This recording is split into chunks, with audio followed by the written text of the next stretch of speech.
Hello, welcome back to the channel. I'm Natalie, and on this channel we talk about all the different ways that you can write stories that transport you, and today is part 3 of our character archetypes series. In the last 2 videos we've been talking about each archetype and how to use them in your stories. If you haven't seen those videos yet, you can find them right here. In today's video we'll be going over character examples for each archetype, including the shadow archetypes, which we haven't talked about yet, but they're so cool.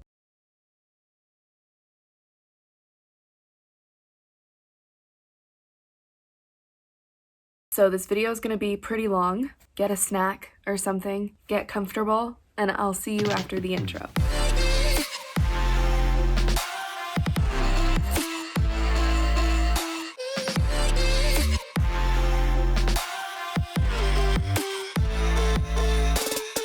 Really quick, don't forget to like, subscribe, comment.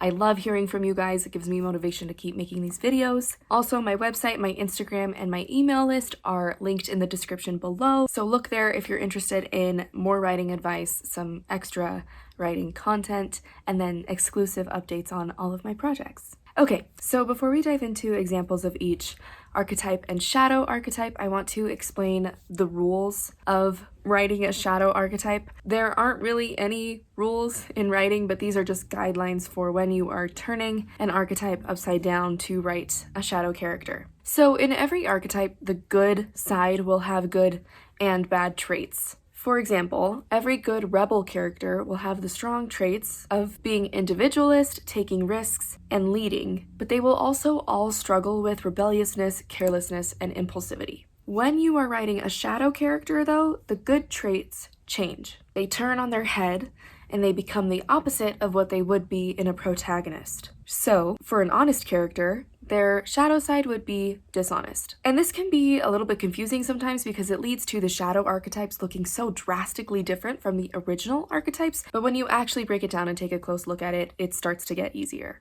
So, for each archetype, we'll go through the traits that they typically have, as well as what in their past made them this way, and what their character arc looks like in their stories. And we'll start with the innocent. Oh, and by the way, there's spoilers for every character on this list, so if I say a name that you don't want to hear spoilers for, don't keep watching. The innocent is the character that wants to find happiness and avoid pain. They're open-minded, trusting, and honest, but they can also trust too much. They can be naive, and they tend to deny that problems exist. So for this example, I picked one of my favorite characters of all time, Michael Scott from The Office. Let's look at how the traits of the innocent show up in Michael. 1. He's open-minded. When he quit his job at Dunder Mifflin, Michael decided to start his own paper company pretty much on a whim. I would like to invite you all to come along with me on a journey. And he hired Pam and Ryan to do it with him out of a storage closet. Welcome to the Michael Scott Paper Company. He's open to any and all ideas that sound good, and that can work out really well for him most of the time. 2. He's trusting. Throughout the course of the series, Pam becomes a very trusted confidant for Michael. He trusts her advice, and he listens to her when she has something to say. He also really trusts Dwight, which you could argue might fit better under the too trusting category. I know, Dwight, I know. Jan called me about your little meeting. No. I know what you did. How dare you? How dare you, Dwight? Don't fire me. Give me one good reason why I shouldn't fire you right here on the spot. I have excellent sales numbers! Not good enough. I'll do anything! Anything! Please, I'll do your laundry for a month, for a year! I have a laundry machine. But it usually turns out all right. What can I do? What can I do? What can I do? You can get up and you can hug it out, bitch.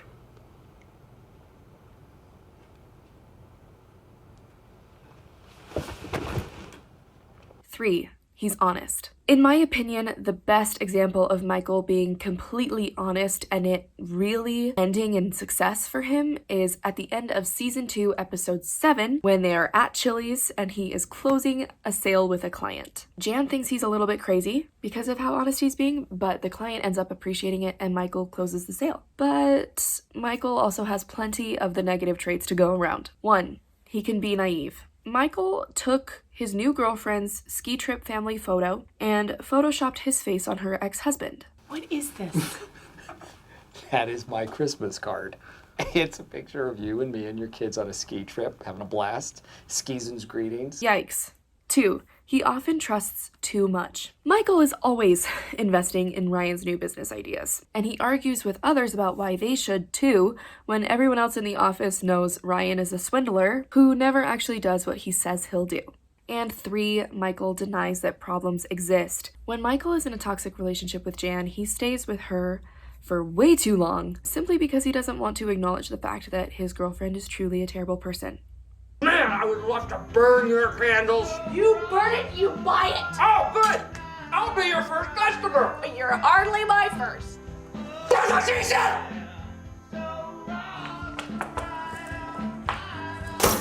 That is a $200 plasma screen TV you just killed. Good luck paying me back on your $0 a year salary plus benefits, babe. And a bonus round for all 3. He drove into a lake just because the GPS told him to. It said go to the right. It can't mean that. There's a lake there. I think it knows where it is going. This is the The lake. machine This knows. is the lake. Stop yelling at me. No, it's Stop not yelling. there. There's no road here. Remain calm. I have trained for this. Here we go. Make a U-turn. Michael, are you okay? So, what in Michael's past made him this way? We don't get a lot of detail throughout the story about Michael's life before Dunder Mifflin, but we do know that his childhood was lonely and he had to keep himself happy most of the time. As a result, Michael still tries to keep himself happy by avoiding things like rejection or loneliness, avoiding the pain or negativity that the innocent runs from, and focusing on happy, fun things. And as for his character arc, Michael lets himself experience sadness enough that he can truly discern what makes him happy. The relationships in his life, the most important of which being his relationship with Holly. When it's time for him to leave the office and go live with Holly, he's heartbroken, so much so that he almost doesn't go. But a phone call with Holly reminds him that she is his true source of happiness, and he soldiers through the sadness to get to the good. In the end, he stays in touch with the negativity in his life long enough to work through the hard times and come out the other side happier than ever.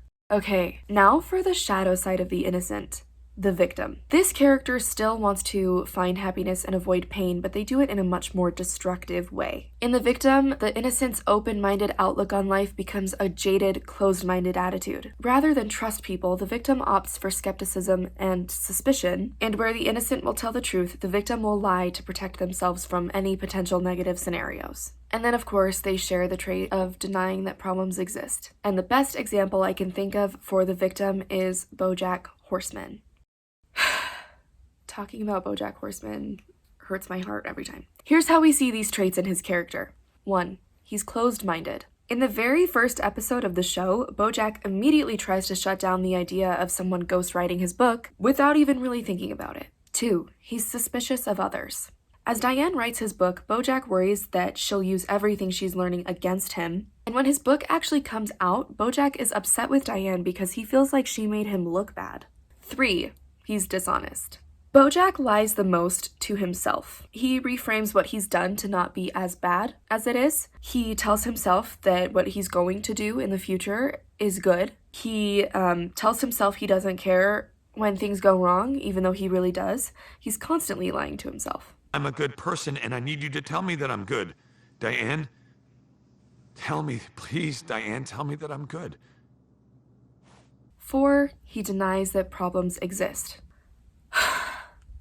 You can see him do this the entire show, but one of the most heartbreaking examples is when his close friend Sarah Lynn overdoses. When Sarah Lynn overdoses, BoJack waits 17 minutes to call 911. And he waits that long because he doesn't want to get in trouble for using drugs. And we as the audience actually don't learn this until season 6. So, it's implied that BoJack doesn't actually accept the fact that that happened and acknowledge and look at the fact that that happened and the fact that he waited 17 minutes to call for help for his friend until season 6. And this happens at the end of season 3, so he just ignores it for a long time. It takes BoJack forever to recognize the problems he's created, the things he's done, just because he doesn't want to look at them. What happened in BoJack's past to make him this way? A lot. BoJack's history is full of memories that obviously led to who he is now, a depressed addict who doesn't believe that life can get any better. This is the moment you realize something inside you is broken, and it can never be fixed. His family was abusive and neglectful, and he spent most of his childhood sad and in pain. It makes sense that he grew up to be someone who runs from anything and everything painful or negative. Mom. I don't want to fight you, BoJack. I just wanted to tell you, I know you want to be happy, but you won't be, and I'm sorry. BoJack's arc is an interesting one. It kills me.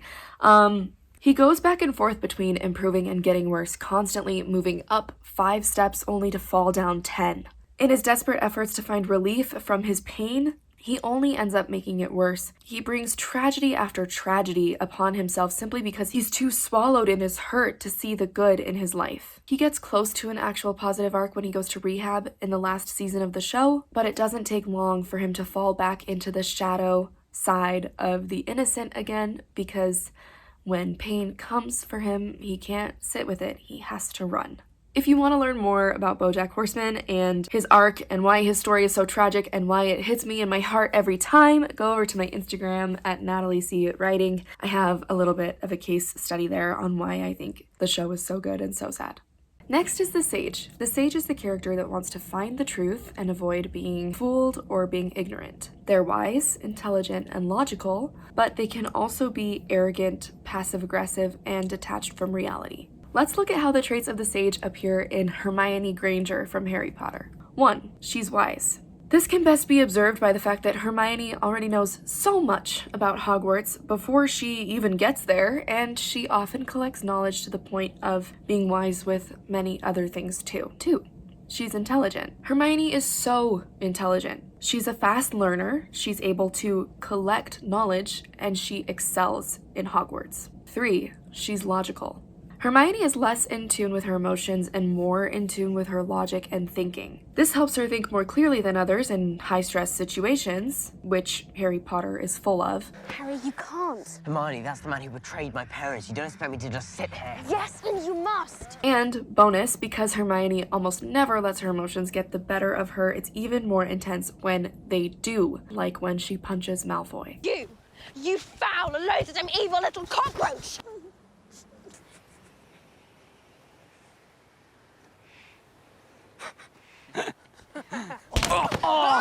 Let's go! Quick! Let's go! Run! Not a word to anyone, understood? But there's a negative side to the Sage too, and it definitely shows in Hermione. 1. Hermione can be arrogant. Because she's so intelligent, Hermione often holds herself in higher esteem than others. What an idiot. Because she believes that she's smarter than them, which, absolutely is true, but that doesn't mean she's better than them. It's immediately seen here. Wingardium Leviosa. Stop. You're going to take someone's eye out. Besides, you're saying it wrong. It's Leviosa, not Leviosa. 2. She's passive-aggressive. Hermione is known to be passive-aggressive when other people do things that she frowns upon. And 3. She is detached from reality. Now, if you two don't mind, I'm going to bed before either of you come up with another clever idea to get us killed. Or worse, expelled. She needs to sort out her priorities. The reality is that being killed would be awful, but she thinks more than she feels, so she's detached from that. And I know that this quote is a silly example, but she does this throughout the series. What in Hermione's past made her this way? Hermione comes from a very intelligent family, so it's likely that her belief that knowledge is of the utmost importance was passed on to her, but it's reaffirmed many times throughout the series. There are multiple moments where we can see that she's glad that she knows so much because that knowledge keeps her safe, which is the Sage's whole thing. As Hermione grows, she learns to trust in Harry and Ron more. She starts to recognize what she might not know, and she allows others to take the wheel more. She allows herself to believe that they might know something she doesn't, which is so hard for the Sage to do. And that brings me to the shadow side of the Sage, the Elitist. Though both types are wise, where the sage is intelligent, the elitist can be quite foolish. Not only that, but they're logical to a fault, and rather than employing the sage's passive-aggressive communication style, the elitist will just approach things aggressive. They can also be extremely detached from reality, and when you think about Benedict Cumberbatch's Sherlock, that all fits, right? Let's take a look at it. 1. Like Hermione, Sherlock Holmes is wise. Sherlock is extremely knowledgeable. Not only does he have a wide range of knowledge, but he has a brain that can process information at like 1,000,000 miles per hour. He can piece together clues in a matter of seconds. One of the first times we ever see him do this is when he reads John Watson in season 1, and it's so cool. But he's also foolish and arrogant. These two go hand in hand. Because Sherlock considers himself to be so far above others, he often handles situations in a very arrogant manner, which can lead to him looking foolish when he acts too impulsively or gets caught in bad situations because of it. Think maybe you can let me in this time? Can you not keep doing this, please? I'm wasting my breath.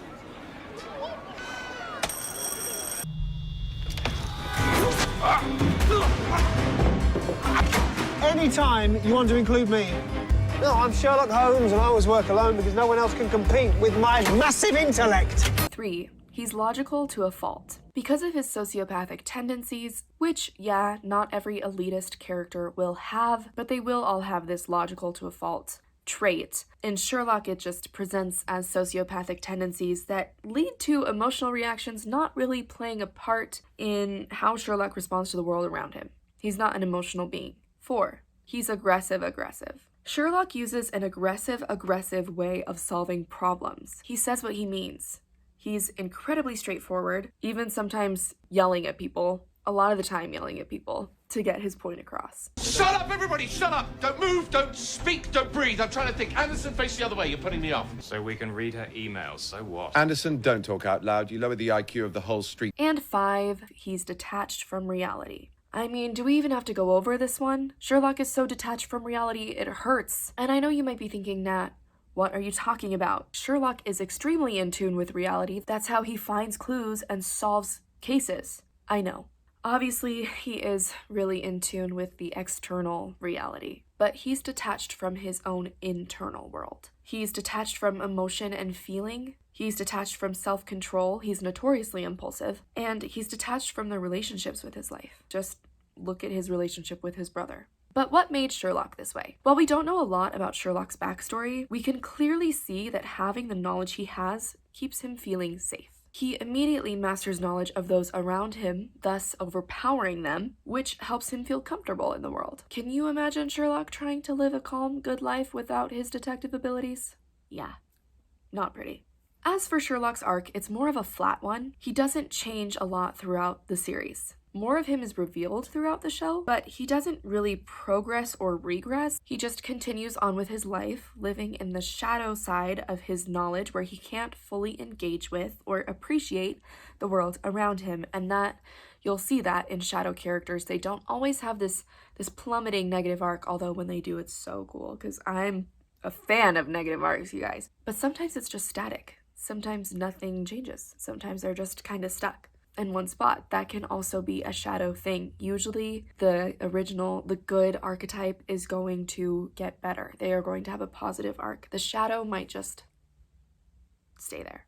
And now we've reached one of my favorites, the explorer. The explorer wants the freedom to experience the world and all it has to offer, and they fear and avoid entrapment. They're independent, nonconformist, and brave, but they can also be flighty, alienated, and self-indulgent. And to show you what I mean, I want to take a look at Rapunzel from Tangled. Okay, 1. She's very independent. Rapunzel literally lives alone in a tower. Next. 2. She's nonconformist. She's nonconformist in a lot of ways, but I think this is best illustrated in the Kingdom Dance scene, when she's the only one without shoes and the only one with extremely long hair. She didn't grow up as a part of society, so she doesn't follow social or societal rules. And part of that's probably because she doesn't know them, but I feel like even if she did, she wouldn't always follow them. 3. She's brave. First of all, she leaves her tower where she spent her entire life to go into a world that she has no idea what to expect. She has no idea what it's going to be like. And she leaves with a criminal. Just because she wants to. Just because she wants to get out. Second of all, in the scene with the ruffians, Rapunzel approaches them with kindness and optimism, even though she's terrified. She also reveals her power to Flynn Rider, even though it scares her. And in the end, she finally stands up to Mother Gothel after years of imprisonment in the tower. So basically, she's awesome. But there's a downside to this archetype too. 1, she can be flighty. Flighty typically can be equated to irresponsible, and while Rapunzel is extremely responsible, just, revisit that opening song if you need proof, she is flighty in that she leaves a lot of messes in her wake for others to clean up and deal with on her way to seeing the lights. 2, she alienates herself. Rapunzel jeopardized her whole relationship with Mother Gothel just to chase her dream of seeing the lights. Break her heart? In half. Crush her soul? Like a grape.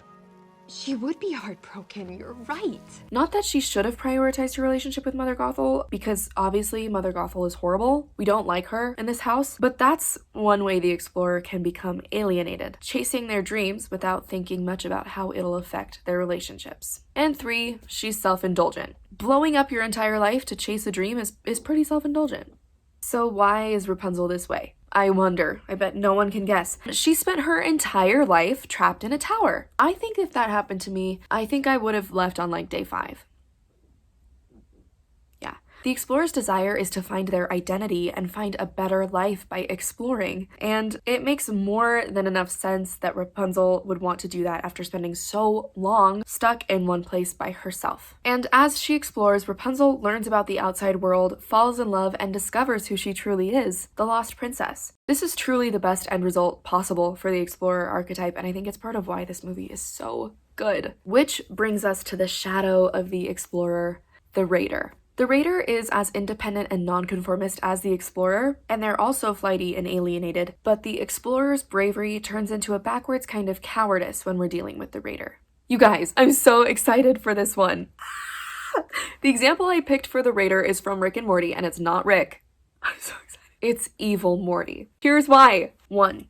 Okay, I'm sorry. I can't handle this. I love evil Morty so much. Like, ever since season 1, I've been a fan. But guys, I love this character. 1, he's independent. Evil Morty is the literal definition of independent. He plots against his Rick alone, he plans to overthrow the Citadel alone, and he leaves in the season 5 finale alone. He goes into a whole new universe alone. He does everything alone. He's extremely independent. 2, he's nonconformist. Evil Morty becomes the first president of the Citadel, and by the way, the full name of the Citadel is the Citadel of Ricks. This is a world dominated by Ricks, a universe dominated by Ricks. Ricks are supposed to be the most intelligent and most powerful people out there, and somehow, Evil Morty became the president of the Citadel of Ricks. 3, he's cowardly.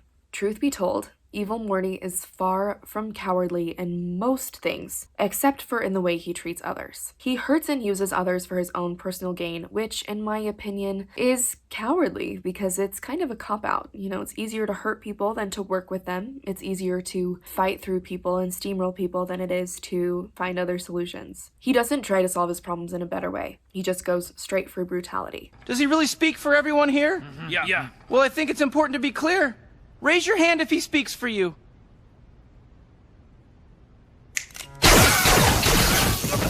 Is that enough off the top? Don't know. Is it? Yes, goddamn, yes. Great. Good. 4, he's flighty. Like Rapunzel, Evil Morty leaves disaster in his wake to make his escape from the Citadel in season 5, but this also happened when he left his first Rick all the way back in season 1. 5, he's alienated. Remember a minute ago when I said that Evil Morty is so independent it's painful? Yeah, well, that's a double-edged sword. Since Evil Morty knows he doesn't need anyone's help, he believes no one is as important as his agenda, which leads to all the torture and murder and exploitation happening in the Citadel. In the end, his independence makes him unempathetic, if that's a real word. I couldn't find if it was a real word, so I'm gonna use it. It makes him unempathetic, and it makes him extremely alienated. What happened to make evil Morty so evil? I'm so glad you asked. In season 5, episode 10, which is a mind-blowing episode, you guys, it's mind-blowing, we learn that evil Morty is sick of the mistreatment of Ricks everywhere. He even says, "That's what makes me evil, being sick of him. If you've ever been sick of him, you've been evil too."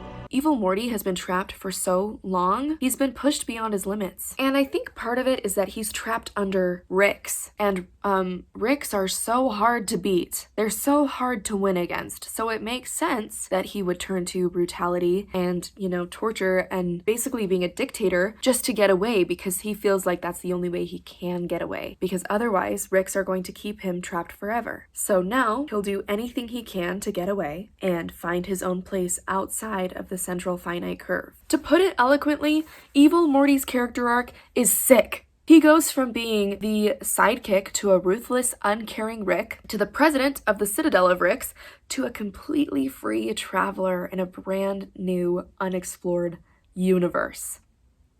He's so cool. And as his desperation for freedom gets worse along the way, he becomes more brutal, unfeeling, and tyrannical in his attempts to attain it, which ultimately are successful. Now let's move on to the Rebel, another one of my favorites. The Rebel wants to fight to create positive change, and they fear being overpowered or controlled. They're individualistic risk takers who aren't afraid to lead, but that can make them rebellious, careless, and impulsive. And when I was thinking of what character to use for this archetype, someone popped into my head immediately, and I just couldn't think of anyone else, and that character is Judy Hopps from Zootopia. And there are so many reasons why she is the perfect rebel. 1. She's individualistic. Judy is the first bunny to ever join the Zootopia police force. She's a fearless trailblazer. 2. She takes risks. Judy, a prey animal, makes the decision to move to Zootopia even though it's full of predators and even though her family is terrified for her. She simply decides she's not going to be scared, and she takes the risk. 3. She isn't afraid to lead. Judy struggles in her police training for a long time, but eventually she trains enough that she graduates as valedictorian. She doesn't worry about running ahead of others. She doesn't worry if, it's selfish or if she should let anyone else go first. She just is a leader through and through. She just succeeds because she wants to. That being said, Judy is not perfect. We know this. 1. She's rebellious. A little bit of healthy rebellion can absolutely be a good thing, but it can get the rebel into trouble if they're not careful. Judy volunteers to search for Emmett Otterton right after Bogo tells her she's only qualified to be a parking ticket officer, and she might be risking her job to do that, but if it's between losing her job and standing up for the underdog, i.e. the defenseless missing otter, Judy is always going to choose the latter. 2. She can be careless. This goes along with the next trait we'll talk about, impulsivity. Though she's smart and quick on her feet, and a lot of the time she's right to do what she's doing, there are so many times in this movie that Judy acts carelessly, sometimes to her own detriment. A good example of this is when she gives her speech near the end of the movie about predator animals and their brutal natural instincts. Judy's speech hurts Nick, and she ends up having to repair their relationship because she didn't think about how it would affect him beforehand. And 3, she's impulsive. Judy has trouble restraining herself. She follows her impulses, just like a rebel. She acts impulsively, she speaks impulsively, even thinks impulsively. For example, when she and Nick reach Mr. Big, Judy straight up accuses him of being involved in Emmett's disappearance before they can even really have a conversation. My evidence puts him in your car. So intimidate me all you want. I'm going to find out what you did to that otter if it's the last thing I do. And that leads to her and Nick almost getting iced.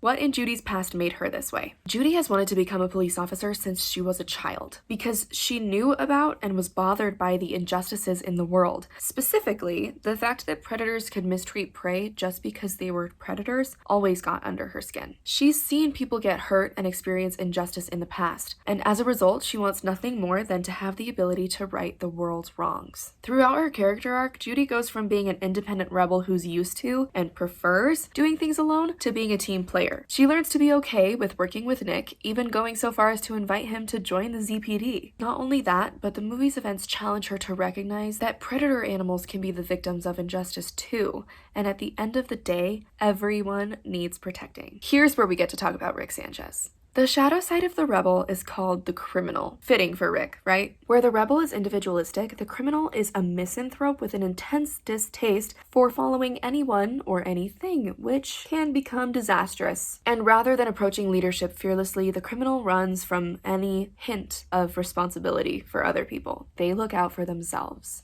Okay, get ready for this one, because we all know I love Rick and Morty, and I have a lot to say. Here's how the traits of the criminal show up in Rick. 1.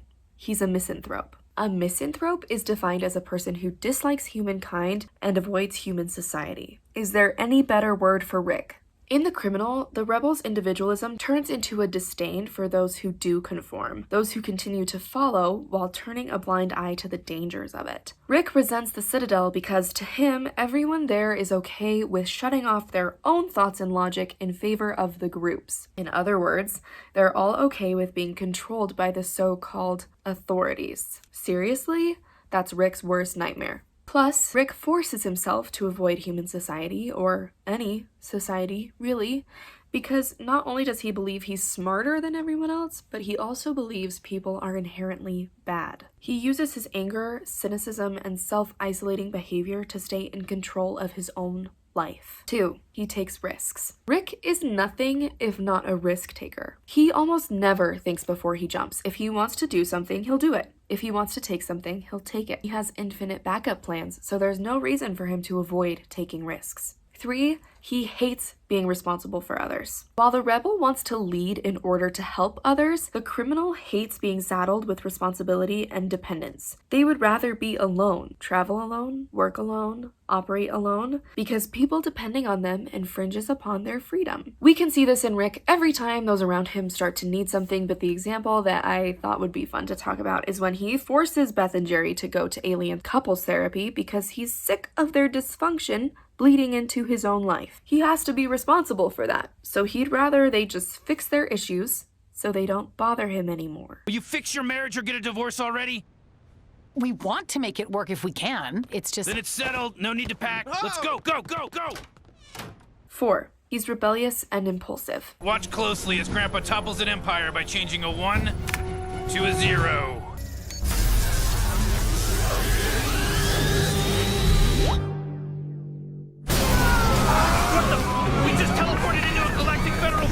Hold your breath until the process is over or your lungs will collapse. What process? I just got bored. Everybody out. Allah Akbar! We're gonna take control of this plane. We're gonna 9/11 it unless Morty Smith gets better grades in math. I turned myself into a pickle, Morty! Boom! Big reveal. I'm a pickle. What do you think about that? I turned myself into a pickle! I'm Pickle Rick! I think that speaks for itself. Okay, but why? Why is Rick this way? At the end of season 5, we finally get to see more of Rick's backstory than we have ever seen before in the entire history of the show. We learn earlier on in the show that our Rick was visited by another Rick who basically said, hey, you should invent a portal gun like we did so you can travel the universe like we are. When our Rick said no, the other Rick dropped a bomb through the portal, which ended up killing our Rick's wife and daughter. As a result of this, he went on a murderous rampage, trying to hunt down and exact revenge on the Rick who killed his family. Remember, the rebel wants to fight and create change so they can overturn those who try to oppress or hurt others. They fear being controlled because they don't want to get hurt. Rick's character as the criminal makes so much sense when we can see when his power was taken from him and what disaster it led to. Of course, it's a priority for him now to always be the biggest person in the room. As for character arc, the criminal's character arc doesn't super apply to Rick and Morty because it's mostly a bunch of like standalone one-off episodes, but there are some canonical episodes that build on each other,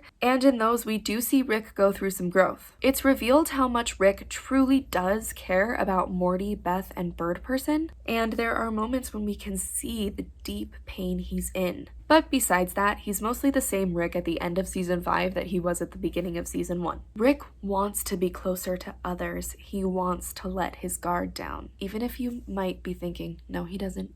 Yes, he does. But he can't. He just can't. And as a result, he stays in a mostly static place of needing control and refusing to let others in. If you want more Rick and Morty content, go watch this video right here. I use this amazing show to tackle the myth that your characters need to be likable in order for your story to be good or successful or enjoyable. So go check that out. Okay, the Magician. The Magician, such a cool archetype. This archetype wants to alter reality and bring their dreams to life, but they fear unintended results. Though they're tactful, clever, and perceptive, they can also fall victim to hubris, and they can be manipulative tricksters when they're unhealthy. The character I picked for the Magician is Tony Stark from the Marvel Universe, and listen, I know you could argue that he's a shadow character. He was definitely on the fence for a while there, but I want to talk specifically about Endgame. And I'm gonna try not to cry. I'm gonna try not to cry when I talk about Iron Man and Endgame. Don't cry. It's been 3 years. In this movie, which happens at the end of his arc, Iron Man is a healthy, thriving magician. Here's why. 1. He's tactful. Here's when Tony Stark is tactful, when he tells the Avengers that he doesn't want to help them go back and change the snap. However, high hopes won't help if there's no logical, tangible way for me to safely execute said time heist. I believe the most likely outcome will be our collective demise. And I'm happy for you, I really am. But this is a second chance. I got my second chance right here, Cap. Can't roll the dice on it. 2. He's clever. Look at this.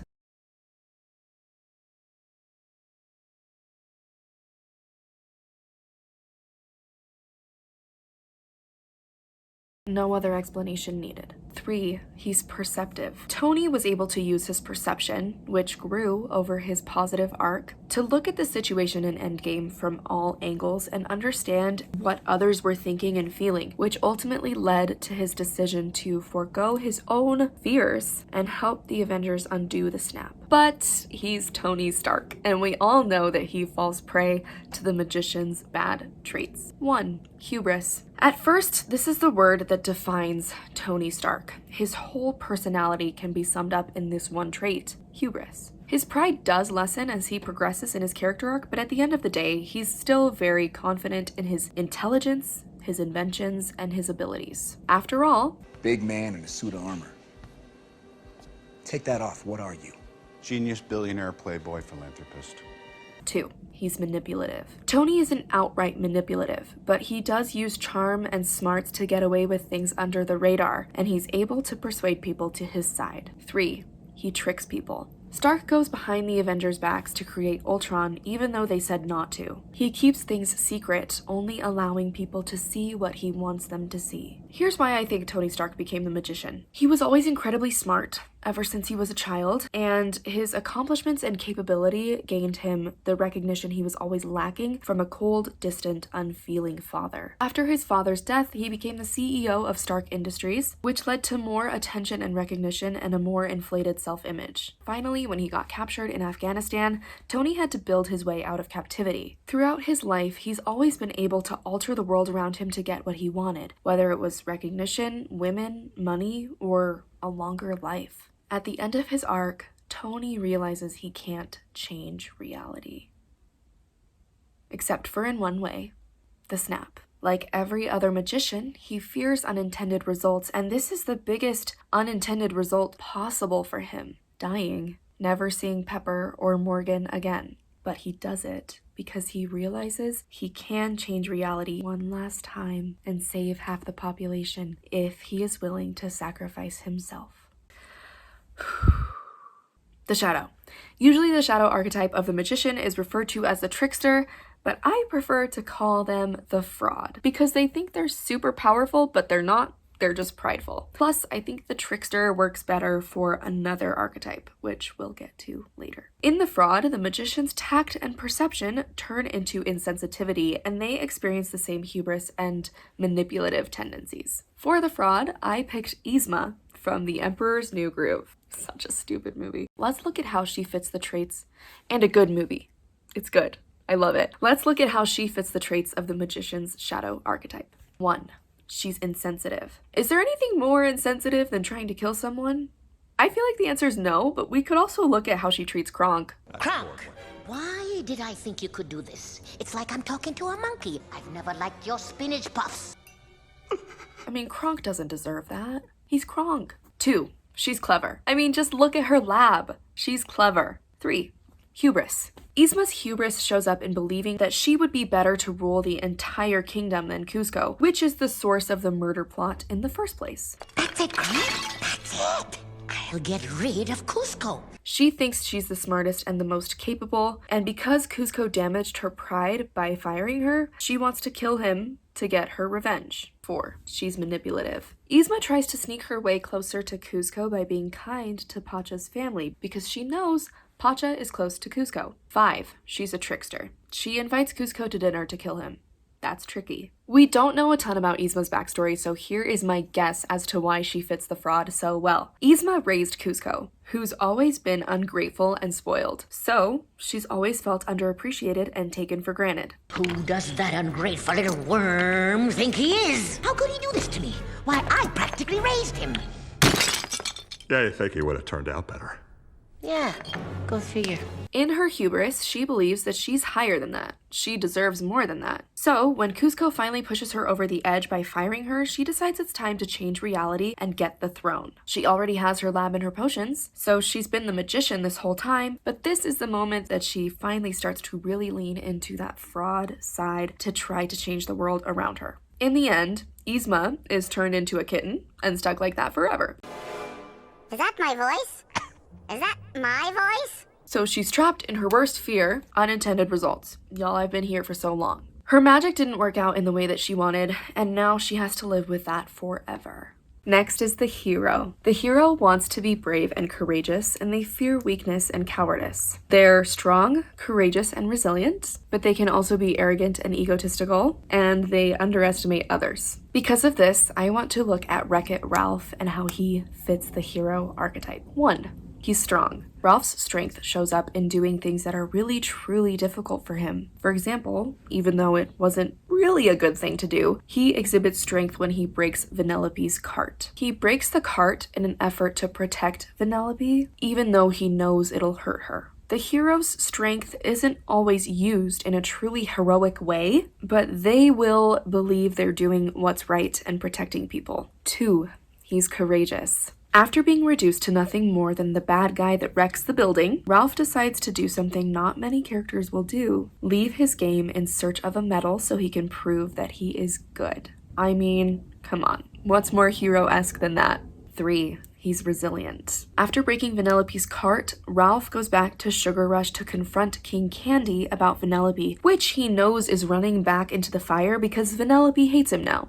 As she should. Plus, he ruined his own game. Both of these things are huge hits to Ralph, but that doesn't stop him from doing what he believes is right. And here is how he displays the negative traits of the hero. 1. He's arrogant and egotistical. Ralph is arrogant and egotistical throughout the entire movie, but a good example of this is when he first arrives at Hero's Duty. He's like just excited to go get a medal. Ooh, sweet golden medal. Rootin' tootin', ready for shooting. And he doesn't think for a second that it's going to be difficult, and then when it's difficult, all of a sudden he freaks out. Sweet mother Homer, these video games become so violent, scary. He doesn't question his abilities, and he doesn't predict that maybe things are going to be difficult or scary, and that leads to some problems for him. 2. He underestimates others. Ralph overestimates his own strength and ability, which means he automatically underestimates everyone else, and we can most see this in his early interactions with Vanellope. At first, he thinks Vanellope is just an annoying kid who doesn't know anything and is just getting in his way. He doesn't predict that she's a pro racer who knows more about Sugar Rush than he does. I wouldn't grab that branch if I were you. I'm from the Candy Tree Department, so I know. It's a double stripe. Double stripes break, adoy. So why is Wreck-It Ralph the hero? Ralph has spent his whole life being labeled the villain. Everyone sees him as the bad guy. It's just what he does. It's what he's supposed to do. My name's Ralph, and I'm a bad guy. He's strong and he takes pride in that, but he doesn't want to be bad anymore. He's tired of his life. He wants to be treated better. He's not trying to save the entire world in this movie, he's just trying to save his own. Through his arc, Ralph goes from being somewhat insensitive and arrogant to truly caring about Vanellope. He's able to admit his mistakes and try to fix them, and most importantly, he learns that the medal, his main goal, the thing that he thought would mark him as a hero, wasn't as important as he thought it was. Meanwhile, on the other side of the coin, we have, you guessed it, the villain. Like the hero, the villain is strong, arrogant, and egotistical, but in the villain, we flip the hero's courage on its head and it turns to cowardice. Let's take a look at Gaston in Beauty and the Beast and how he fits this archetype. 1. He's strong. Obviously, Gaston is strong. Just revisit his introduction song if you need proof. The villain, though, is going to use their strength in a different way. Unlike Ralph, who tries to use his strength to do the right thing, Gaston only uses his strength to bolster his self-image and protect himself from whatever feels threatening to him. The hero's strength is selfless. The villain's strength is selfish. 2. He's cowardly. I know cowardly probably isn't the first word you think of when you think about Gaston, but listen, he's cowardly. He approaches any and every threat by puffing himself up, making himself look bigger, and asserting himself more. He can't handle any feelings of weakness, so he has no choice but to shove them down. That's why he ends up trying to kill the beast, because he has to completely destroy anything that makes him feel insecure. That's cowardly. 3. He's arrogant and egotistical. Do I need to give an example for this one? I feel like I don't need to give an example for this one, but I will. A good example of Gaston being arrogant and egotistical is when he assumes that Belle will marry him just because the other women in the town find him attractive. When she rejects him, he's dumbfounded because his ego is too big for him to ever understand why someone wouldn't want him. What does Belle say? I will never marry you, Gaston. You know, there are other girls. Great Hunter doesn't waste his time on rabbits. 4. He underestimates others. This shows up everywhere in Gaston's life. He thinks he's stronger than everyone else, smarter than everyone else, more important than everyone else. Again, intro song, but especially he underestimates Belle's ability to hurt him. She's just a quiet woman who keeps to herself, so he hardly thinks she's a threat. But everything he does in the movie is motivated by his feelings for her, even if he doesn't recognize that. She has power over him, and he thinks anyone having power over him is impossible. Gaston's new tragic backstory more than explains why he is the way he is. Apparently, in the most recent Beauty and the Beast movie, he was a war hero and an army captain, and he defended his town from Portuguese marauders when he was just 16. Because of this, he probably has PTSD, and his PTSD probably makes him feel weak constantly. So he has to one-up his own struggles by always focusing on how strong and capable he is. Gaston's character arc is simple. His insatiable need to be bigger and badder than everyone else eventually leads him to his death. The shadow traits of the villain swallow him whole, and his tragic end is literally the end for him. Thanks again for watching. Don't forget to like and subscribe. This video took me forever, and the second part is also taking me forever.